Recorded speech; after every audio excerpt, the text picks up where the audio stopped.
ఏమంటే ఒక ముందు ఆలోచన ఉండాలి మనకి. రేపటి దినమున ఏమి జరుగుతుందో మనకి తెలియదు. కాబట్టి మనం అన్ని విధాలుగా మనం దేవుని ఏమవ్వాలంటే సిద్ధపడవలసిన వారమై ఉండాలి. హల్లెలూయా. అతను 5 రొట్టెలు 2 చేపలు పట్టుకుని అక్కడికి రావడానికి, అక్కడ తినడానికి ఏమైనా ఉంటాయో ఉండవో, అక్కడ ఎప్పుడు భోజనం పెడతారో తెలియదు, అక్కడ ఆహారం ఉంటుందో ఉండదో తెలియదు. అందుకని ఇతను ఏం చేశాడంటే ముందుగానే దాని కొరకు ఏమయ్యాడంటే సిద్ధపడ్డాడు. ఈరోజు నా ప్రభు నీకు నేర్పించే మొదటి పాఠం ఏంటంటే నీవు ముందుగానే ఏమవ్వాలంటే సిద్ధపడాలి. ఎప్పుడో చూద్దాంలే చేద్దాంలే అనుకోవడానికి లేదు. మనము దేవుని బిడ్డల కాలమును ఎరిగి, పరిస్థితులను ఎరిగి, మన జీవితంలో జరుగుతున్న స్థితిగతులను ఎరిగి మనము దేవుని సన్నిధిలో ఆత్మీయముగా మనం ఏమవ్వాలంటే సిద్ధపడవలసిన వారమై ఉన్నాం. హల్లెలూయా. సిద్ధపడాలి అని ప్రభుత్వాన్ని జ్ఞాపకం చేస్తా ఉన్నాడు దేవుని బిడ్డలారా. నిజముగా ఈ యొక్క బాలుడు, ఈ చిన్నవాడు ప్రియులారా, ఒక సిద్ధపాటు కలిగిన వ్యక్తిగా మనకి మొదటి మాటను ఇక్కడ దేవుడు మనకైనా నేర్పిస్తా ఉన్నాడు. ఒక సిద్ధపాటు. ఈ రోజున ఆత్మీయముగా నీలో ఆ సిద్ధపాటు ఉందా లేదా ఒకసారి మనము ఆలోచన చేయవలసిన అవసరత ఎంతైనా ఉన్నది ప్రియులారా. చూడండి, బైబిల్ గ్రంథంలో చాలా మందిని దేవుడు ప్రియులారా కొన్ని పనులు చేయమన్నప్పుడు వారిని పిల్లలు చేయమన్న పనికి వారు ముందుగానే ఏమయ్యారంటే సిద్ధపడ్డారు. ఉదాహరణకు మనం చూస్తే ఆదికాండంలోని పిల్లరా చదివినట్లయితే ఆదికాండం 22వ అధ్యాయము చూడండి. ఆదికాండం 22వ అధ్యాయము 2వ వచనం నుండి చదవండి ప్రియులారా. ఆదికాండం 22. అప్పుడు ఆయన నీ ఒక్కడైన కుమారుని అనగా నీవు ప్రేమించి ఇస్సాకును తీసుకుని మోరియా దేశమునకు వెళ్ళి అక్కడ నేను నీతో చెప్పబో పర్వతంలో ఒక దాని మీద దహన బలిగా అర్పించమని చెప్పాను. తెల్లవారు అబ్రహాము లేచి అది తన గాడిదకు గంత కట్టి తన పనివాళ్ళ ఇద్దరిని తన కుమారుడు ఇస్సాకును వెంటబెట్టుకుని దహన బలి కొరకు కట్టెలు చీల్చి లేచి దేవుడు తనతో చెప్పిన చోటికి వెళ్ళెను. హల్లెలూయా. ఎలా సిద్ధపడ్డాడో ఇక్కడ అబ్రహాం కనబడతా ఉంది. రాత్రి దేవుడు దర్శనం ద్వారా ప్రత్యక్షమై దేవుడు చెప్పాడు, ఇదిగో నీవు ప్రేమించే ఇస్సాకుని మోరియా పర్వతం మీద నాకేమి ఇవ్వాలి, బలివ్వాలి అని ప్రభు చెప్పాడు. చెప్పినప్పుడు అతడు పిల్లారా తెల్లారిన తర్వాత చేద్దాంలే చూద్దాంలే మళ్ళా దేవుడు చెప్తే అప్పుడు వెళ్దాంలే అన్నట్టుగా లేడు. అతను ఎప్పుడైతే తెల్లారిందో ఏమండి యాజ్ సూన్ యాజ్ పాసిబుల్ ఆ యొక్క దినము తెల్లవారుగానే అతడు లేచిపోయి తన గాడిదలకు గంత కట్టి తన పని వాళ్ళ దాన్ని ఏర్పాటు చేసుకుని దహన బలి కొరకు కట్టెలు చీల్చి, అంటే దేవుడు చెప్పిన పని చేయడానికి అబ్రహాం ఏమవుతాడంటే సిద్ధపడతా ఉన్నాడు. He was preparing. ఆయన సిద్ధపడతా ఉన్నాడు. అంటే దేవుడు చెప్పిన పని పట్ల అతను నిర్లక్ష్యం కలిగి లేడు. దేవుడు చెప్పిన పని పట్ల అతడు పిల్లగా చేద్దాంలే చూద్దాంలే అనుకోవట్లేదు. కానీ దేవుడు చెప్పిన పనికి కావలసినవన్నీ కూడా ఏం చేస్తుంటాడంటే సిద్ధపాటు చేసుకుంటా ఉన్నాడు. హల్లెలూయా. ఈ రోజున మనం కూడా మన ఆత్మీయ జీవితంలో దేవుని కొరకు మనం చేసే కార్యాలకు మనం ఏమవ్వాలంటే సిద్ధపడాలి. దేవుని కొరకు మనం చేసే కార్యాలకు మనం సిద్ధపడాలి. మన భక్తి జీవితంలో మన ఆత్మీయతలో మనం ఎదగడానికి ఏమి కావాలో అవి మనం సిద్ధపాటు చేసుకోవాల్సిన అవసరత ఎంతైనా ఉన్నదని ఈ దినమున ప్రభు మనతో మాట్లాడుతూ ఉన్నాడు. పిల్లరా చాలా మంది ఏమంటే చాలా నిర్లక్ష్యంగా ఉంటుంటారు. నాకెందుకులే, ఎవరో చేస్తారులే, ఎవరో చూసుకుంటారులే, ఎవరో చెందుతారులే, మనకెందుకులే, మనం ఇల్లు చెప్తే సరిపోతులే అనేటువంటి నిర్లక్ష్యం ఉంటుంటారు. ఏమంటే మనం అలా కాకుండా సిద్ధపాటు కలిగిన వారంగా మనం లోక సంబంధంగా ఒక ఊరు వెళ్ళాలంటే, ఒక ఫంక్షన్కి వెళ్ళాలంటే, ఏదైనా ఒక కార్యక్రమానికి వెళ్ళాలంటే ముందు నుంచే మనం ఏమైపోతామంటే సిద్ధపడిపోతాం. ఏ చీర కట్టుకోవాలి, ఏ డ్రెస్ వేసుకోవాలి, ఎన్ని గంటలు లెగాలి, ఏం చేయాలి, ఇవన్నీ మైండ్లో కూడా మెదులుతూ ఉంటుంటాయి. అలాగే దేవుని సన్నిధిలో కూడా ఆత్మ సంబంధమైన వాటి పట్ల కూడా మనకి ఏముండాలంటే సిద్ధపాటు ఉండాలి.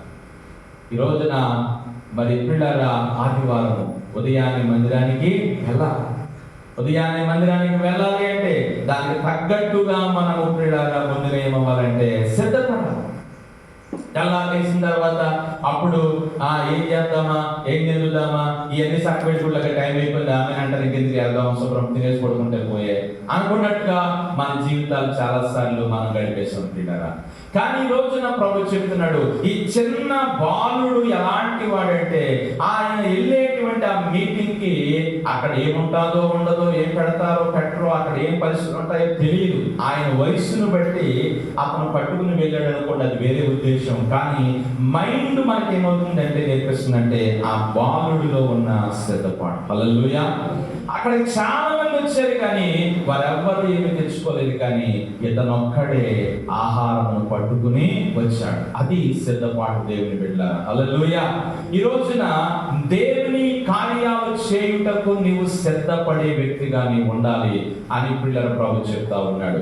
బైబిల్ గ్రంథంలో మనం చూసినట్లయితే దావీదు తాను పిల్లరా మందిరాన్ని కట్టడం కోసం ఏమని అంటాడో చూడండి.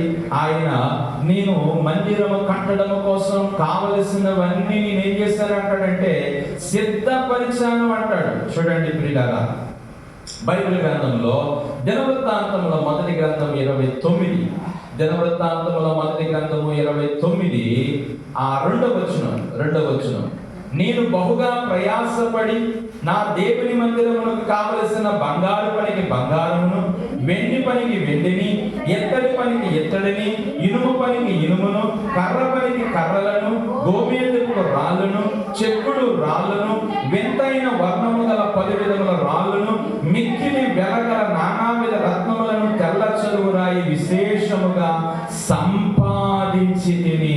హల్లెలూయా. మందిరము కట్టబడతారు కాబట్టి మందిరానికి కావలసినవన్నీ కూడా ఏం చేశాడంటే సంపాదించాడు.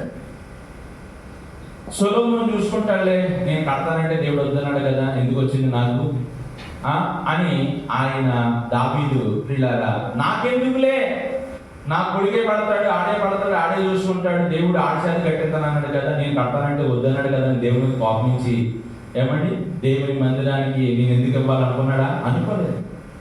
నేను చేయవలసింది నా దేవుని కోసం నేను చెయ్యాలి, నేను చేయవలసింది నేను సిద్ధపరచవలసింది నా దేవుని కోసం సిద్ధపరచాలి అన్నట్లుగా అతను ప్రియులారా ఆయన సిద్ధపడినట్లుగా మనం చూస్తాము. బంగారు పనికి బంగారం, వెండి పనికి వెండి, ఎత్తడి పనికి ఎత్త, కర్ర పనికి కర్ర, గోమేద పొలాలు, చెక్కుడు రాళ్ళు, ఇవన్నీ విశేషంగా ఏం చేశాడంటే దేవుని మందిరం కోసం సంపాదించాడండి. అంటే కట్టబోయే దేవుని మందిరం కోసం ముందుగానే దావీదు ఏం చేశాడంటే సిద్ధపరిచాడు. ఈ రోజున మనము సిద్ధపరిచే వారంగా, సిద్ధపాటు కలిగే వారంగా మనం ఉండాలి. ప్రియులారా, నేను కూడా దేవుని కార్యాలను అశ్రద్ధగా చేసేవారుగా కాకుండా దేవుని కార్యాలను మనం ప్రియులారా మనం నమ్మకముగా యథార్థముగా చేసేవారుగా ఉండాలని ఈ దినము దేవుడు మనతో ఆయన మాట్లాడుతూ ఉన్నాడు. కాబట్టి దేవుని యొక్క సన్నిధానంలో ప్రియమైన దేవుని బిడ్డలారా, ఈ బాలుడు, ఈ చిన్నవాడు ఎవరు అని మనకు అర్థమవుతుందంటే మొదటిగా ఈ చిన్నవాడు ఎవరంటే ఆయన సిద్ధపాటు కలిగిన వ్యక్తిగా ఉన్నాడు. హల్లెలూయా. ఆ మీటింగ్ కి వచ్చేటప్పుడు ఆ మీటింగ్ లో పిల్లారా అతనికి ఆకలేస్తే మరి ఎవరెడతారు నాకు అన్నం, ఎవరెడతారు నాకు భోజనం అనుకుని ఎవరో పెట్టే కంటే ఎవరో నాకు పెడతారని చూసే కంటే నేనే పట్టుకెళ్తే మంచిది అన్నట్లుగా ఆ యవన బాలుడు లేకపోతే ఆ చిన్న వ్యక్తి ఏం చేశాడంటే సిద్ధపడి అక్కడికి వచ్చాడు. హల్లెలూయా. ఈ రోజున మన ఆత్మీయ జీవితంలో మనకు ఉండవలసిన మొదటి లక్షణం ఏంటంటే సిద్ధపాటు. ఏ కార్యక్రమానికి తగినట్లుగా ఆ కార్యక్రమాన్ని చేయడానికి మనం ఏమవ్వాలంటే సిద్ధపడాలి. సంఘం ఏమంటే ఇప్పుడు ఒకవేళ క్రిస్మస్ కార్యక్రమం వస్తుంది, దాని కొరకు మనం ఆ రీతిగా సిద్ధపడాలి. ఏం చెయ్యాలి నేను నా దేవుని కొరకు? ఒకవేళ ఉపవాస కూటాలు వస్తున్నాయి, ఏం చెయ్యాలి నేను నా దేవుని కొరకు? ఏదైనా ఒక ప్రత్యేకమైన కార్యం చేయబోతున్నారు పరిచర్యలో, ఏం చెయ్యాలి నేను? లేకపోతే నా ఆత్మీయ జీవితంలో నేను ముందుకు సాగడానికి నేను ఏ విధముగా నేను నా ఆత్మీయ జీవితంలో సిద్ధపడాలి అనే తలంపును మనం కలిగిన వారంగా ఉండాలి. హల్లెలూయా. కాబట్టి దేవుని బిడ్డలారా, ఇక్కడ మనం చూసినట్లయితే మొదట ఈ బాలుడు, ఈ చిన్నవాడు ఎవరు అని అంటే సిద్ధపాటు కలిగిన వ్యక్తిగా కనబడతా ఉన్నాడు. హల్లెలూయా.